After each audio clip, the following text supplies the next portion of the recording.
Dear brothers and sisters, అందరకు శుభోదయము మరియు హృదయపూర్వక నమస్కారములు.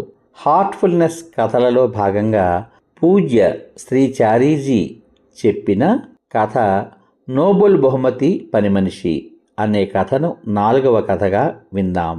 మాసచుసెట్స్లోని ట్యూక్స్బరీ ఇన్స్టిట్యూట్ పేదలకు, అనారోగ్యంతో ఉన్నవారికి నివాసంగా ప్రసిద్ధి చెందింది. తల్లి మరణం తర్వాత అసాధ్య ప్రవర్తన గల ఆన్నే అనే యువతిని అక్కడికి పంపించారు. ఎందుకంటే ఆమె ప్రవర్తన చాలా మొండిగా, ఎవరూ సరిదిద్దలేనిదిగా ఉండడం వలన ఆమె అందరినీ కొరుకుతుంది, అరుస్తుంది, తన ఆహారాన్ని విసిరేస్తుంది. వైద్యులు, నర్సులు కూడా ఆమెను సరిగా పరీక్షించలేకపోయారు. వారు దగ్గరికి రావడానికి ప్రయత్నించినప్పుడు ఆమె వారిపై ఉమ్మివేసి రక్కేది.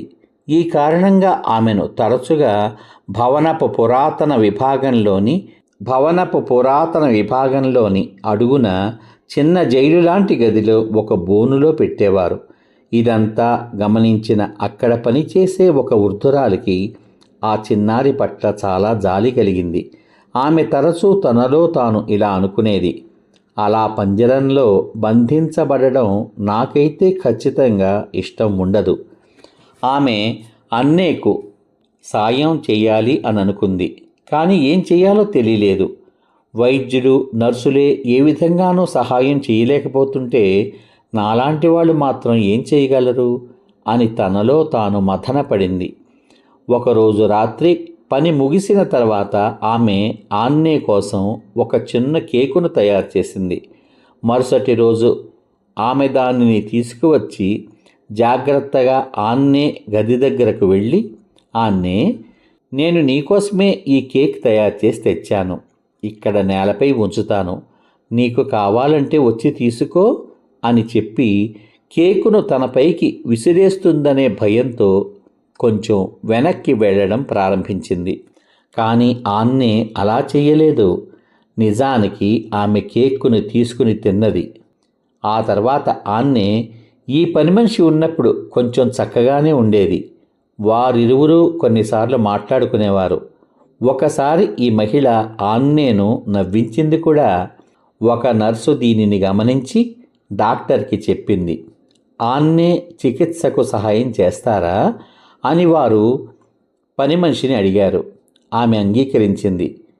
వారు ఆన్నేని చూడాలనుకున్నప్పుడు, పరీక్షించాలనుకున్న ప్రతిసారి పని మనిషి మొదట గదిలోకి వెళ్ళి ఆమెకు వివరించి శాంతపరచి ఆన్నే చెయ్యి పట్టుకునేది. ఆ విధంగా ఆన్నే దాదాపు అంధురాలని వారు తెలుసుకున్నారు. వారు ఆమెతో 1 సంవత్సరం పాటు పనిచేసిన తర్వాత ఆన్నేతో పనిచేయడం కష్టంగా మారింది. Perkins institute for the blind అనే సంస్థ ఆన్నేను తీసుకోవడానికి అనుమతించింది. వారు ఆమెకు సహాయం చేయగలిగారు. ఆమె చదువుకోవడం మొదలుపెట్టింది. తానే స్వయంగా ఒక ఉపాధ్యాయురాలిగా మారింది. ఆన్నే ట్యూక్స్బరీ ఇన్స్టిట్యూట్కు తాను ఏ విధంగానైనా సహాయం చేద్దామని అడగడానికి వెళ్ళింది. మొదట ఇన్స్టిట్యూట్ అధిపతి ఏమీ చెప్పలేదు. తర్వాత తనకు అందిన ఒక లేఖ గురించి ఆలోచించాడు. ఒక వ్యక్తి తన కుమార్తెను గురించి అతనికి వ్రాశాడు. ఆమె వికృతమైనది అని, దాదాపు జంతువు లాంటిది అని, అంధురాలు అని, చెవిటిది అని, వికలాంగురాలు అని వ్రాయబడి ఉంది. తండ్రి ఏమీ చేయలేని స్థితిలో ఉన్నాడు. కానీ ఆమెను శరణాలయంలో ఉంచడానికి ఇష్టపడలేదు. కాబట్టి తన ఇంటికి వచ్చి తన కుమార్తెతో పనిచేసే ఎవరైనా ఉపాధ్యాయులు ఉంటే వారికి తెలుసునేమో అని అడగడానికి ఇన్స్టిట్యూట్కు వ్రాశాడు. ఆ విధంగా ఆన్నే సల్లివన్ హెలెన్ కెల్లర్ యొక్క జీవితకాల చెలికెత్త అయ్యింది. హెలెన్ కెల్లర్ నోబెల్ బహుమతికి ఎంపిక చేయబడినప్పుడు ఆమె జీవితంలో అత్యంత ప్రభావం చూపిన వారు ఎవరు అని అడుగగా దానికి ఆమె ఆన్నే సల్లివన్ అని చెప్పింది.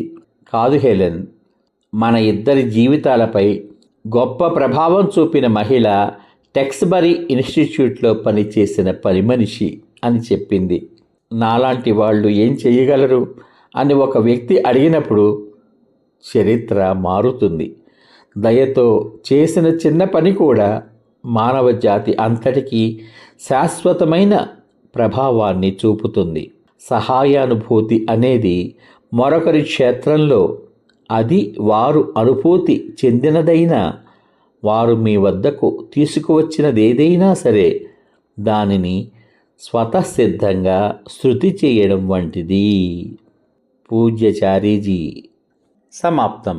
డియర్ బ్రదర్స్ అండ్ సిస్టర్స్, ఇంతవరకు మీరు పూజ్యచారీజీ చెప్పిన నోబెల్ బహుమతి పని మనిషి అనే కథ విన్నారు. ఈ కథను ఇంతవరకు తెలియని ఎంతోమంది పిల్లలకు, మిత్రులకు దయచేసి తెలియచేయండి. మనమందరము కూడా పూజ్య దాజీ గారి యొక్క హృదయంతో అనుసంధానమై వారి బాటలో నడుద్దాం. అందరకు హృదయపూర్వక ధన్యవాదములు మరియు నమస్కారములు.